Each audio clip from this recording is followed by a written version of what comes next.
Hello, I'm Naila Kabeer, and I'm Professor of Gender and Development at the Department of International Development at the LSE, and I'm also on the faculty of the International Inequalities Institute at the LSE.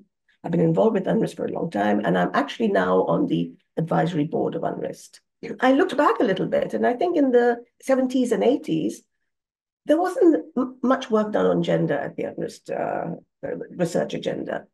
And it was really when Dharam Ghai was director of UNRISD around 1995 with the Beijing conference that he kind of opened up a new program that would be focusing very much on gender and gender equality. I was involved in that program. I came in and I was part of the advisory group and I did some research there. And it began out with looking at the macro, micro stories around gender, poverty, and well-being. And I think if you look back on the history of UNRISD, you'll see that each decade reflects the issues of the times.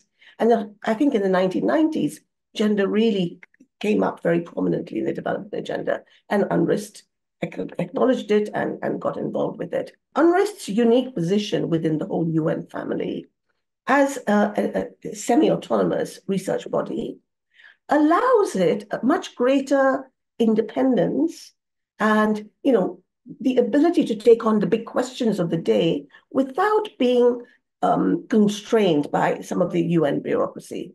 If we look back on, since that early mid-1990s beginning of gender, it has remained consistent. It's looked at, religion and politics, civil society, social movements, the solidarity economy, and of course, gender as an aspect of rising inequalities, social policy, social development, and now bringing the whole climate justice issues to the forefront.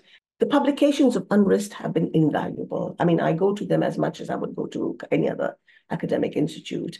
And I think they have managed to convene some very hard hitters in the whole field of feminism and development. I'm really proud to be associated with it.